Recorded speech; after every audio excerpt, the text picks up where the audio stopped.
अपना देश तो आजकल इतनी मस्ती में चला गया कि भगवान कृष्ण को भी नाचने और गाने वाला ही बना दिया। बहुत सटीक। हाँ, जिसमें हम लोग चर्चा कर रहे हैं। आजकल के ऐसे ऐसे फिल्मी गाने जो भगवान कृष्ण और राधा के साथ जोड़ करके बजाए जा रहे हैं। मैं यहाँ बैठे हुए बुद्धिजीवियों से पूछे संत चरण भी एक आध यहाँ दिख रहे हैं।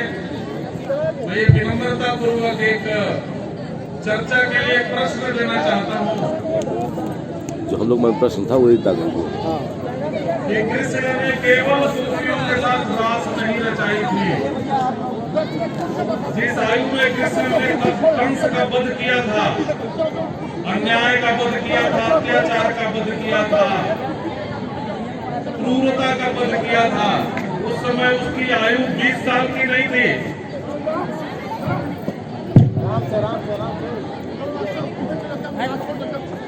इसमें सामने की ओर जो भैया बहन बैठे हैं,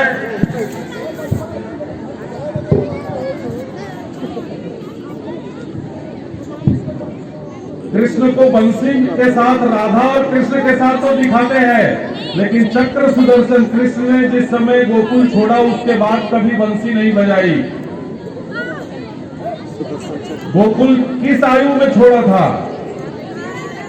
और गोकुल छोड़ने के बाद कभी राधा से भेंट नहीं हुई भगवान कृष्ण की। गोकुल से मथुरा गए, इसलिए केवल भगवान कृष्ण का रास रचाना ही उनके जीवन का चर्चा का विषय नहीं है। कृष्ण ने माखन चोर का आरोप अपने ऊपर झेल लिया, ले लिया, लेकिन कृष्ण इतना बढ़िया मैच्योर, बचपन में ही इतना मैच्योर था कि अपने बालकपन में ही अपने सखाओं के साथ, अपने मित्रों के साथ एक कॉन्फिडेंशियल योजना बनाई थी, प्लान बनाया था कि गोकुल का दूध और घी खा करके कंस मजबूत होता है, बलवान बनता है और मानवता को और सज्जनता को बार बार पीड़ित और प्रताड़ित करता है। हमें इस प्रकार की योजना बनाए कि गोकुल का दूध और घी मथुरा नहीं जाना चाहिए, कंस के घर। और अपनी उस बालकपन की योजना को कृष्ण ने अपने मित्रों के साथ सफल बनाया था और तब से गोकुल का दूध और घी मथुरा जाना बंद हो गए। इसमें बैठे हुए जितने भी विद्यालय और विद्यालय में पढ़ने वाले विद्यार्थी, यहाँ पर छात्र छात्राएं उपस्थित हैं, मैं उनके अध्यापक वृंद से भी प्रार्थना करता हूँ कि श्री कृष्ण की बाल्यावस्था की मैच्योरिटी केवल रास रचाने में नहीं है, अपनी फ्रेंड सर्किल को ऑर्गेनाइज करके और दुष्टता को चुनौती देने के लिए विनम्रता पूर्वक योजना बना के सफलता करने में भी है। ऐसे कृष्ण का भी प्रदर्शन अपने विद्यालयों में विचार करना चाहिए। केवल रास नहीं, यह समाज केवल रास रचाने में नहीं है। और इसीलिए कभी कभी डर लगता है। ये अमृत महोत्सव केवल इसलिए नहीं है, अमृत महोत्सव की योजना अलग से करने की जरूरत नहीं। हर साल 15 अगस्त को अपना देश स्वतंत्रता का उत्सव मनाता है, लेकिन केवल स्वतंत्रता का उत्सव विश्व के अनेक देशों में पर्याप्त नहीं है। आज यदि भौतिक रूप से मूल्यांकन किया जाए तो जापान बहुत छोटा सा देश है, इसमें कई पढ़े लिखे लोग भी दिख रहे हैं। मैं अपने उन इंटेलेक्चुअल भाई बहनों को आह्वान करके एक बात कहना चाहता हूं कि 1945 में हिरोशिमा और नागासाकी हुआ था और उसके 2 साल बाद हिंदुस्तान आजाद हुआ था। ये बात ठीक है कि खंडित आजादी मिली थी। रावी के तट पर जिस आजादी का शपथ लिया था कांग्रेस ने कि हमको पूर्ण आजादी चाहिए, अखंड भारत चाहिए, उस अपने संकल्प को छोड़कर, भूलकर और खंडित भारत को ही उन्होंने आजादी मानकर और 15 अगस्त 1947 को स्वीकार कर लिया था। उसका ये 75वां वर्ष है। अभी पूर्ण आजादी नहीं मिली। इस देश के एक बड़े नेता और भारत के पूर्व प्रधानमंत्री श्रीमान अटल बिहारी वाजपेयी अपनी कविता में कहते हैं कि जो पाया उसमें खो न जाए, जो खोया उसका ध्यान धरें। अर्थात हमने क्या क्या खोया था, तो जो पाया उसकी सुरक्षा के लिए चैतन्य रहें और जो खोया है उसका भी स्मरण रखें। कि 15 अगस्त 1947 मनाते मनाते हिंदुस्तान 14 अगस्त भूल गया कि 14 अगस्त को भारत माता टूट गई थी, खंडित हो गई थी, विभाजित कर दी गई। जिन महापुरुषों ने जिस समय जिन महानायकों ने वचन दिया था कि मेरी लाश पर बनेगा पाकिस्तान, जब तक इस प्राण में शरीर है तब तक भारत माता टूट नहीं सकती, कट नहीं सकती, भारत विभाजित नहीं हो सकता, क्योंकि भारत केवल मिट्टी का टुकड़ा नहीं, जीता जागता जागृत मात्र स्वरूप है। और इसलिए भारत बांटा नहीं जा सकता। वचन दिया था उन्होंने कि जब तक इस शरीर में प्राण रहेगा तब तक भारत विभाजित नहीं हो सकता। भारतीयों ने उस वचन का सम्मान करके शांत हो गए थे, विश्वास कर लिया था कि जब तक ये भारतीय नेतृत्व जीवित रहेगा तब तक चाहे कितनी भी कुटिलता चलती रहे, भारत बट नहीं सकता। उस विश्वास का क्या हुआ? 14 अगस्त को 15 अगस्त मनाने वाला भारत स्वतंत्रता दिवस 14 अगस्त भूल गया, भारत से आगे बढ़ गया भौतिक उन्नति में जापान, लेकिन वो 45 नहीं भूला। हिरोशिमा और नागासाकी हर अगस्त में मनाता है, लेकिन हिंदुस्तान 15 अगस्त के अपने अति उत्साह में 14 अगस्त भूल गया। अमेरिका पूरे विश्व को दिशा देने वाला देश अपने को कहता है, वो वर्ल्ड ट्रेड सेंटर पर अटैक अभी भी नहीं भूला। हर उस तारीख को वो दिन अपने देशवासियों को याद दिलाने के लिए मनाता है। जापान की सरकार 9 अगस्त और 11 अगस्त 1945 की घटी हुई घटना को अपने देश की आने वाली पीढ़ी को बताने के लिए प्रतिवर्ष अगस्त के महीने में उस कार्यक्रम को स्मरण दिलाता है। लेकिन भारत का बुद्धिजीवी समाज स्वतंत्रता आंदोलन के उतावलेपन में एक दिन पहले हमारी मां विभाजित हो गई थी, खंडित हो गई थी, टूट गई थी, मेरी मां की भुजाएं काट ली गई थी षड्यंत्र पूर्वक दुष्टों के द्वारा, वो भूल गया, स्मरण नहीं करता। ये अमृत महोत्सव अपने इन आने वाली पीढ़ियों को इन बातों को स्मरण दिलाने के लिए एक महाअभियान है, एक महाआयोजन है कि जो देश अपने इतिहास को भूल जाता है, जो अपने देश अपने पूर्वजों के कृत्यों और कुकृत्यों को भूल जाता है, वो वह देश अपने जीने का अधिकार खो देता है। ये ठीक नहीं है। जो देश केवल नृत्य में, केवल साज में, श्रृंगार में, हमारे देश में अर्थ और काम की वो मनाही नहीं है। हमारे देश में लाखों वर्ष पहले जिस समय किसी को सोचने का तरीका नहीं पता था, उस समय हिंदुस्तान ने कहा था कि पूर्ण व्यक्तित्व के विकास के लिए 4 पुरुषार्थ चाहिए, जिसमें बेस धर्म होना चाहिए। यदि धर्म आधारित अर्थ और काम की प्रत्याशा और प्रयास होगा, तभी मोक्ष मिलेगा, तभी शांति मिलेगी और तभी जीवन का आनंद मिलेगा। इसलिए हमारे यहाँ गीत और नृत्य की मनाही नहीं है। लेकिन स्वामी विवेकानंद कहते हैं, स्वामी विवेकानंद इस देश में बड़े अलौकिक संत हुए जो केवल 39 इयर्स की उनकी जिंदगी थी। 39 वर्ष में ही सारी दुनिया में उनके कमाल दिखाई देते हैं और 39वें वर्ष में वो मर गए, चले गए। स्वामी विवेकानंद कहते हैं कि किसी देश के फ्यूचर के विषय में यदि आकलन करना हो तो किसी ज्योतिष वैज्ञानिक के पास जाने की जरूरत नहीं। देश के नौजवान लड़के और लड़कियों के होठों पर किस तरह के गीत के बोल चल रहे हैं, उन गीतों को सुन करके देश के फ्यूचर का आकलन किया जा सकता है। किसी ज्योतिष वैज्ञानिक के पास जाने की जरूरत नहीं। हमारा देश किधर जाएगा? कहीं ऐसा तो नहीं कि केवल राग रंग की हो रही बढ़ते चले जाए।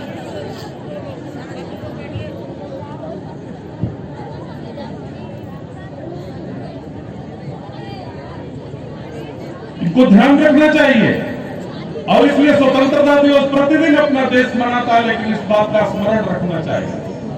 वंदे मातरम नाम का एक राष्ट्रगीत है जो भारतीय संविधान में स्थान प्राप्त है।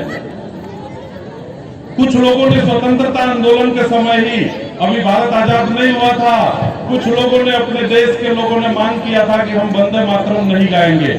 राष्ट्रीय कांग्रेस का एक अधिवेशन चल रहा था। मोहम्मद अली साहब उस साल कांग्रेस के अध्यक्ष थे, अध्यक्षता कर रहे थे। काशी के पांडुरंग स्वामी गए थे उस वंदे मातरम गीत को गाने के लिए। मंच पर खड़ा होकर के जब उन्होंने वंदे मातरम का गायन शुरू किया, मोहम्मद अली साहब उठ के खड़े हो गए, कहे कि मैं इस मंच का नेतृत्व नहीं करूंगा यदि वंदे मातरम बंद नहीं होगा। पांडुरंग खड़ा होकर के गीत गा रहे थे, शुरू कर दिया था। उन्होंने कहा तुम गीत बंद करो नहीं तो मैं मंच छोड़ दूंगा। पांडुरंग कहे मैं गीत गाने के लिए काशी से आया हूं, मैं गा के ही जाऊंगा, आप मंच पर बैठिए, उतर जाइए।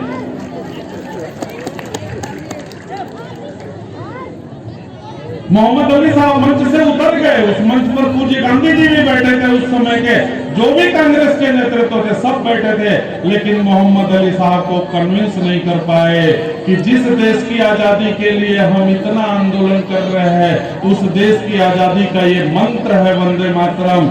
ये कोई कम्युनल सॉन्ग नहीं है, लेकिन कम्युनल सॉन्ग कहते कहते मोहम्मद अली साहब मंच से उतर गए।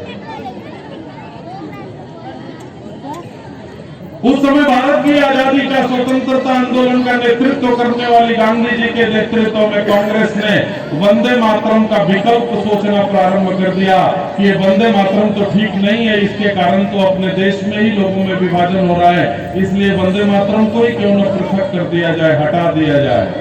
लेकिन इसका बड़ा विरोध हुआ। विरोध यहां तक पहुंचा कि वंदे मातरम रहना चाहिए, और कुछ लोगों का मत था कि नहीं रहना चाहिए। अंततः वंदे मातरम पूरी तरह समाप्त तो नहीं हुआ, लेकिन आप इतिहास को खोजिए, उठाकर पढ़िए। ये अमृत महोत्सव केवल एक कार्यक्रम करने के लिए नहीं है, इतिहास के उन बिंदुओं को स्मरण दिलाने के लिए। स्वतंत्रता के समय में जो जो परिस्थितियां आई थी, जिन परिस्थितियों में कुछ लोग गीत गाते हैं, पता नहीं आज उस गीत का प्रदर्शन नहीं हुआ, जरूर होगा आगे और पीछे, मुझे लगता है।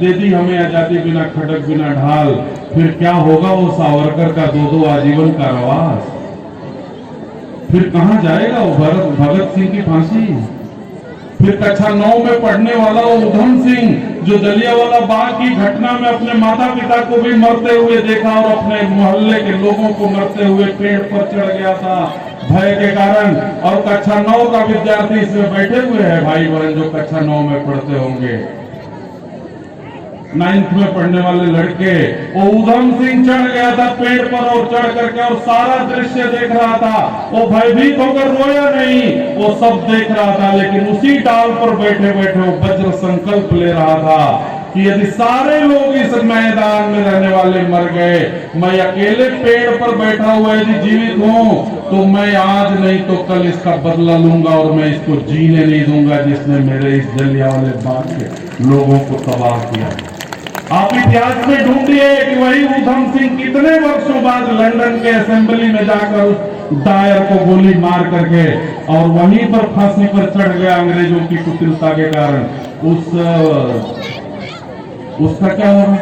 दूसरे उधम से पढ़ेंगे नहीं आप। यह इतिहास पढ़ना पड़ेगा, स्मरण करना पड़ेगा, देखना पड़ेगा, इसके विषय में विचार करना पड़ेगा।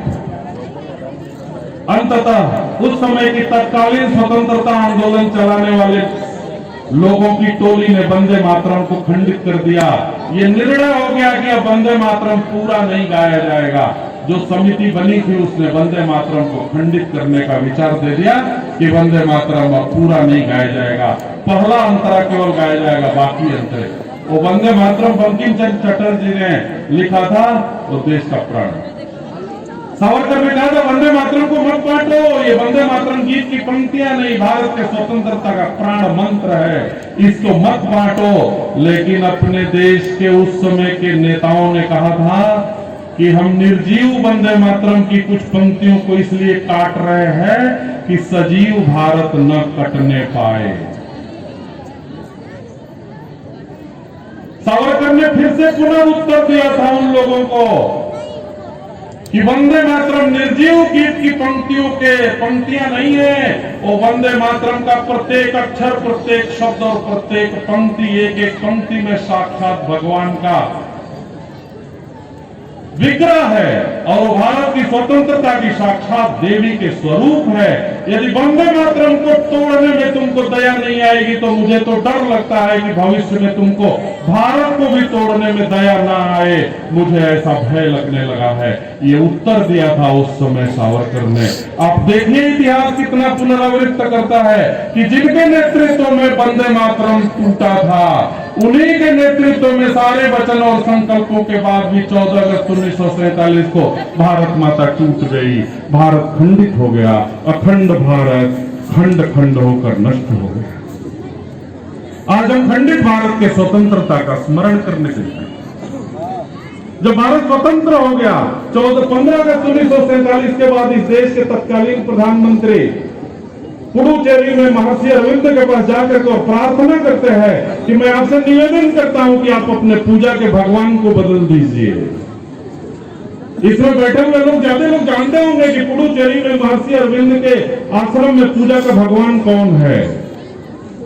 महर्षि अरविंद समझ गए उनके बात को, कहा कि नहीं, यहाँ का पूजा का भगवान नहीं बदलेगा, भगवान का स्वरूप नहीं बदलता नेहरू जी, भगवान भगवान ही रहता है। वो आपकी मजबूरी है भगवान को तोड़ने की और भगवान को बदलने की, हम नहीं बदलेंगे, हमारा भगवान जो था वही रहेगा। आज भी पुडुचेरी में जो पूजा का विग्रह है उसे अखंड भारत कहते हैं। अखंड भारत की ही पूजा महर्षि अरविंदो आश्रम में होती है। वो अखंड भारत जो भारत से 14 अगस्त 47 के पहले था, वही आज भी उनके यहाँ पूजित है। नेहरू जी ने कहा कि अब भारत का स्वरूप बदल गया है 14 अगस्त के बाद, आप अपने यहाँ पूजा का भगवान बदल लीजिए, आप भी वही स्वरूप कर लीजिए। महर्षि तैयार नहीं हुए। महर्षि के तैयार नहीं होने के कारण निराश होकर के देश के प्रधानमंत्री चले गए वहां से। जब महर्षि स्वर्ग चले गए तो श्री मां के नेतृत्व में पुडुचेरी आश्रम आया। उनको कन्विंस करने के लिए उनकी बेटी उस समय की तत्कालीन प्रधानमंत्री थी, वो भी गई, कही कि अपने पूजा के भगवान को बदल दीजिए। श्री मां ने कहा नहीं, भगवान बदले नहीं जाते, भगवान का स्वरूप आदि अनंत एक ही होता है, इसलिए हम बदल नहीं सकते। ये अमृत महोत्सव ये उस इतिहास को जुड़े हुए लोगों का, भारत की पीढ़ियां बदल गई, कई पीढ़ी बीत गई। अभी लोग बता रहे थे, हमारे पाठक जी सारा उसका वो बता रहे थे कि कौन सी पीढ़ी चल रही है। लेकिन इस भारत की पीढ़ी यदि अपनी आइडेंटिटी में लिखती है कि मैं इंडियन हूं, अपनी राष्ट्रीयता में लिखता है कि मैं भारतीय हूं, तो केवल राष्ट्रीयता अधिकार के लिए नहीं होती, अपने कर्तव्य की पराकाष्ठा के लिए भी होती है कि राष्ट्र के लिए मेरा कर्तव्य क्या है। राष्ट्रीयता केवल आइडेंटिटी उसके लिए नहीं होती कि चाहे जो जिस प्रकार की सुविधा मुझे चाहिए, नहीं, जो इस देश समाज और संस्कृति के लिए जो जो उद्यम करना पड़ेगा मुझे करना चाहिए। वंदे मातरम टूट गया। वंदे मातरम तोड़ने के समय जिनके हाथ में भारत की स्वतंत्रता का नेतृत्व था, उन्हीं के हाथ में 14 अगस्त 1947 को भी भारत के स्वतंत्रता आंदोलन का राजनीतिक नेतृत्व था, जो कहते हैं कि बिना खटक बिना ढाल के आजादी मिल गई। ये आजादी बिना खटक और बिना ढाल के नहीं मिली। इस आजादी के लिए कितने बलिदान हुए थे।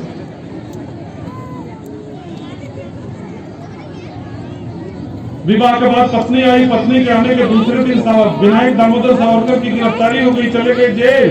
और जेल जाने के 19वें दिन बाद पता चला कि काला पानी जाना है। काला पानी जाने के लिए डेट निश्चित हो गई। सावरकर को बताया वहां के जेल के सैनिकों ने कि तुम्हारी पत्नी तुमसे मिलने आ रही है। उनकी भाभी आई थी, उनके भाई आए, उनकी माँ आई थी। सावरकर को उतनी गिलानी नहीं हुई थी जिस समय उनको ये सूचना दी गई कि तेरी पत्नी आ रही है। अपनी सास के साथ नहीं आई, उनकी भाभी के साथ नहीं आई, अकेले आई थी पत्नी मिलने के लिए। सावरकर जैसा बलवान वीर, और कहते हैं कि इतना स्ट्रांग उनका सारा ये था, उसके बाद भी कहते हैं कि सावरकर पूरी तरह से तेज शून्य हो गए थे कि मैं कैसे उसका सामना करूंगा जिस समय वो प्रश्न करेगी कि क्या यही तुम्हारा पति धर्म है, तुम्हारे यहाँ की परंपरा यही है कि पति अपनी पत्नियों को आमंत्रित करके अपने ससुराल में बैठाकर और चल देते हैं स्वतंत्रता आंदोलन के लिए। यही तुम्हारा पौरुष है और यही तुम्हारी जिम्मेदारी है और यही तुम्हारी प्रासंगिकता है। ये 25 प्रकार के प्रश्न कहते हैं सावरकर जैसे वीर व्यक्ति मैं कैसे उस सुंदरी का, कैसे उस युवती का सामना करूंगा, इसके लिए वो तैयार नहीं हो रहे थे। जब आके खड़ी हो गई गेट पर तो सिपाही पकड़ करके उठा करके उनको लेके आ गई। चलिए, सारी वीरता उनकी पूरी तरह से नष्ट हो गई थी, शून्य हो गई थी। सावरकर जाके जब खड़े हुए पकड़ करके सिपाही ले जाकर उनको खड़ा कराए, जाली के उस पार उनकी पत्नी खड़ी है, जाली के इस पार कैदी के रूप में सावरकर खड़े हैं। सावरकर गर्दन झुका करके चुपचाप अपनी आंखें बंद करके खड़े हैं और वो तन करके एक छतरानी, एक भारत की एक वीरांगना की तरह से खड़ी होकर उनसे नजर मिलाने की प्रत्याशा कर रही है कि मेरा पति अब अपनी गर्दन उठाएगा, मेरी ओर देखेगा, अब उठाएगा। सावरकर नीचे देख रहे हैं। अंततः वो स्त्री जाली के उस पार से बोलती है कि क्या हो गया आपको? आप वही हैं जो बड़े वीर कहे जाते थे, आप वही हैं जो बड़े इस देश के मूर्धन्य कहे जाते थे। आपका सारा तेज पूरी तरह से समाप्त हो गया है, आप बुझ गए हैं। जो सदैव जलता रहता था और सबको जलाने की प्रेरणा देता था, वो आज पूरी तरह से बुझ करके श्रीहीन हो चुका है। क्या हो गया आपका अस्तित्व? क्या हो गया आपका पौरुष? कहां चले गया? उठाइए अपनी गर्दन को, देखिए हमारी ओर। मैं उन वीर महिलाओं की तरह से आपके पास आंसू लेकर के और अपने पत्नी धर्म का अधिकार मांगने के लिए नहीं आई हूं। मैं आपको ललकारने के लिए आई हूं कि मैं इस भारत की स्त्री हूं और मेरा पति, मैं इस भाग्यवान स्त्रियों में से एक हूं जिसका पति मेरी जैसी सुंदरी और युवती को देखकर भी भारत और भारतीयता को विस्मृत नहीं किया। जिस माता के गर्भ से निकला हुआ अन्न और पानी खाकर वो बड़ा हुआ था, जवान हुआ था, मेरे जैसी सुंदरी को देखने के बाद भी अपनी माता को भुलाया नहीं। मैं ऐसे वीर्यवान और ऐसे शौर्यवान पति की पत्नी हूँ, इसका मुझे गर्व है। लेकिन आपका गौरव कहाँ चला गया महोदय? आप तो बड़े, वास्तव में बड़ी लंबी लंबी बातें मैं आपके विषय में सुनती थी और इसके लिए, विवाह के लिए तैयार हो गई थी। सावरकर इसलिए आकर खड़े हुए थे कि वो मुझे भर्त्सना करेगी, मेरी शिकायत करेगी, मेरे विषय में मेरे लांछित करेगी। और जब उस पत्नी के उस आह्वान को सुनने के बाद धीरे धीरे अपनी गर्दन उठा दे। उनकी पत्नी आह्वान करती है कि महोदय आप निराश मत होइए, आपको 2 आजीवन कारावास झेलने की सजा मिली, आप जाइए झेलिए, मैं जानती हूँ आप वापस नहीं आएंगे। एक ही आजीवन कारावास में काला पानी से कोई वापस नहीं आता, 2 आजीवन कारावास झेल के कैसे वापस लौटोगे? मैं जानती हूँ कि आप नहीं आओगे, तुम्हारा 100 आएगा। हम उस 100 को 100 का सम्मान करेंगे और उसका फिर भी गौरव रहेगा मुझे अपने भारतीय होने पर और अपने आपकी पत्नी होने पर। अगले जन्म में फिर से हम आप ही की पत्नी होकर हम दोनों लोग मिलेंगे। आप निराश मत होइए, लेकिन आप हिम्मत से इस भारत की स्वतंत्रता का और इसके कानून के इस बात को स्वीकार करिए। सावरकर का नाम तो बहुत आता है क्रांतिकारियों में और भारत के स्वतंत्रता सेनानियों में, उनकी भार्या का तो नाम नहीं आता। अमृत महोत्सव कहता है कि हमारी उन बहनों का भी जो रानी लक्ष्मीबाई की तरह तलवार लेके नहीं लड़ पाई, लेकिन अपने क्रांतिकारी पति को सम्मानित करके, उसको दीप दिखाकर, उसकी आरती करके, उसको भेजने के लिए, प्रोत्साहित करने के लिए सदैव तत्पर रहे। उन हमारी वीरांगना बहनों का भी स्मरण आना चाहिए, उनका भी इतिहास लिखा जाना चाहिए। भगत सिंह फांसी के फंदे पर जा रहे थे, उनकी मां उनसे मिलने आ गई। मिलने के बाद जब समय पूरा हो गया, सिपाही कहते हैं चलिए चलिए अब आप इधर चलिए। भगत सिंह को खींच करके अंदर ले जाने लगे, माता को खींच करके बाहर ले जाने लगे। जब भगत सिंह जाने लगे तो जाते जाते माँ से कहते हैं कि माँ आपकी आंखों में आंसू झलक रहा है, आप रो रही हैं क्या? आप ही ने मुझे सिखाया था, आप ही ने मुझे पढ़ाया था, आप ही ने मुझे ये राष्ट्र धर्म भी सिखाया था कि मातृधर्म पितृधर्म के साथ साथ देश धर्म भी होता है, आप ही ने सिखाया था। आपकी आंखों में आंसू है। माँ ने पुलिस जो हाथ पकड़ा था उस हाथ को छुड़ा करके माँ भी अपने बेटे की तरफ मुंह करके कहती है, नहीं बेटे, ये आंसू इसलिए नहीं है कि तू फांसी पर जा रहा है, मेरा बेटा चला जाएगा और मैं निर्वंशी हो जाऊंगी। ये आंसू इसलिए नहीं है, तुम डर मत। ये आंसू में अपने कोख के दुर्भाग्य पर ये आंसू बहने लगे। मैं भगवान को धिक्कार रही थी अपने कोख के दुर्भाग्य को अपने धिक्कार रही थी कि हे भगवान, मुझे 2-4 और पुत्र दिए होते कि एक पुत्र जा रहा है तो अगला यदि देश के लिए जरूरत पड़ेगी तो दूसरे पुत्र को हम कहां से देंगे। 2-4 रहते, एक गया तो दूसरा जाता, दूसरा गया तो तीसरा जाता, एक ही थे तुम जा रहे हो, अगला कौन जाएगा। इसलिए मैं अपनी कोख के दुर्भाग्य पर मेरे आंखों में आंसू आने लगे। भगत सिंह का नाम तो बहुत चलता है, उस माँ का क्या होगा जिस माँ ने प्रोत्साहित करके भगत सिंह को अपने आंसू की परिभाषा बताई थी कि ये पुत्र के मोह का आंसू नहीं है, अपने देश के प्रति समर्पण करने की प्रेरणा का आंसू है। उस माता का योगदान स्वतंत्रता आंदोलन में लिखा जाना चाहिए। ये अमृत महोत्सव इस बात के लिए बार बार आग्रह करता है और इसलिए इसको सोचना, इसको देखना और इस अमृत महोत्सव के माध्यम से बार बार स्कूल में, कॉलेज में, गीत में, नृत्य में, चाल में, चलन में, बोली में, सब में भारत आना चाहिए। स्वामी विवेकानंद कहते हैं कि किसी देश के भविष्य का यदि पता लगाना हो तो किसी भविष्य वैज्ञानिक के पास जाकर के जाने की जरूरत नहीं, देश के नौजवान लड़के और लड़कियों के होठों पर किस तरह के गीत के बोल चल रहे हैं उससे आकलन किया जा सकता है कि देश किधर जाएगा। अभी सीआईएसएफ के जवान गीत गा रहे थे तो मन एकदम प्रफुल्लित हो गया, रोम रोम स्पंदित हो गए, खड़े हो गए, गदगद हो गए। अभी कुछ चल रहा था, उसमें कई बच्चे भी कुछ अपने अभिनय कर रहे थे। ये चलना चाहिए। यदि मेरी वाणी में, मेरे गीत में, मेरे आंसू में बार बार में मेरी माँ आती है, मेरे पिता आते हैं, मेरे भाई आते हैं, तो बार बार भारत भी आना चाहिए कि माँ भी मेरी है, पत्नी भी मेरी है, पिताजी भी मेरे हैं, भाई भी मेरा है, ये भारत भी मेरा है। ये केवल सेना और सरकार की जिम्मेदारी नहीं, प्रत्येक भारतीय की जिम्मेदारी है।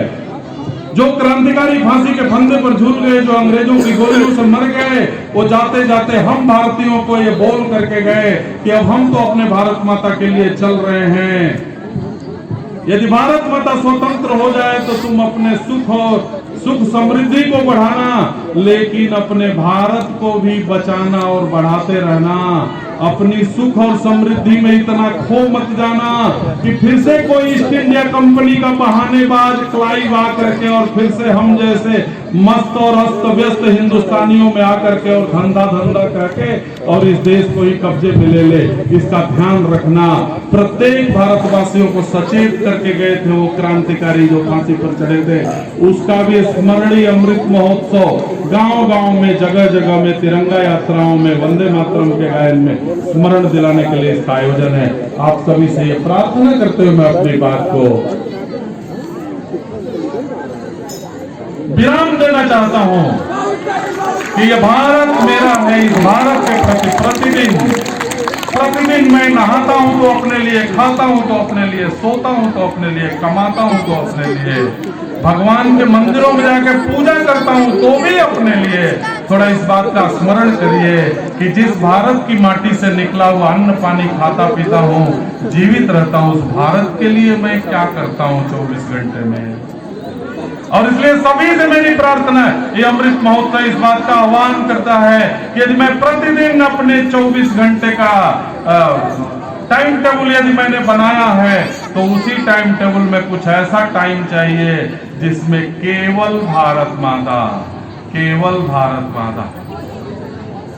अब अभी मेरा एक लखनऊ में एपीजे अब्दुल कलाम विश्वविद्यालय में मेरा एक स्पीच हो रहा था। तो जब स्पीच हो गया तो उसमें एक छात्रा ने खड़ी होकर पूछती है कि हम लोग क्या कर सकते हैं भारत के लिए। 24 आवर्स आप कहते हैं थोड़ा देना चाहिए, तो क्या कर सकते हैं, कुछ बताइए। क्योंकि हमको सीमा, आप कह रहे हो कि सीमा पर जाना नहीं, आप कह रहे हो कि फांसी पर चढ़ना नहीं, तो क्या कर सकते हैं। हम पे चलते चलते ऐसा करते हैं कि रास्ते में चलेंगे तो कहीं भी अनावश्यक सड़क पर थूकेंगे नहीं। यदि थूक आ ही गया मुंह में, चलते चलते देखते हैं, सावधानी से न चले तो कुछ लोग तो ऐसा चलते हैं जैसे लगता है कि ऊपर थूक देंगे। उस बालिका, वो आईटी कॉलेज की बालिका पूछती है हम क्या कर सकते हैं देश के लिए। मैंने कहा मैं तय करना चाहिए। डॉक्टर एपीजे अब्दुल कलाम जाते जाते भारतीयों के नाम से एक पत्र लिख करके गए। वो पत्र में लिखते हैं कि जब हम विश्व के किसी दूसरे एयरपोर्ट पर उतरते हैं भारत के बाहर, तो लगता है कि हमको वहां का सारा नियम पालन करना चाहिए। हमको बाएं से चलना चाहिए, हमको जहां जगह बनाए वहीं थूकना चाहिए, हमको डस्टबिन में ही कूड़ा डालना चाहिए। ये सारा नियम पालन करते हैं, लेकिन अपने देश में जब आते हैं तो जैसे लगता है कि डस्टबिन में आ गए और चाहे कहीं कूड़ा डालेंगे, चाहे कहीं थूकेंगे, चाहे कहीं खड़े हो जाएंगे, यूनिकल मान लेंगे। एकदम लगता है कि हमारे लिए कुछ भी नहीं। डॉक्टर कलाम कहते हैं ये देश मेरा मंदिर है। हमें भी समझदार है तो आज की देशभक्ति यही है कि कहीं चलते चलते सड़क पर यदि पानी की टोटी खुली हुई है और देख रहे हैं तो मेरे देश का पानी है, अनावश्यक नहीं बहना चाहिए, तो मेरे हृदय में चोट लगती है क्या कि तुरंत मुझे वो टोटी बंद करना चाहिए। यही देशभक्ति है, यही करना चाहिए। अमृत महोत्सव के माध्यम से व्यक्ति व्यक्ति में जगह स्वदेश भक्ति भावना, यही स्वदेश भक्ति है। मैं कहीं कूड़ा नहीं डालूंगा, कहीं नहीं थूकूंगा, कहीं खड़ा होकर पेशाब नहीं करूंगा। निश्चित जगह है, हम आदमी हैं, हम जानवर नहीं हैं।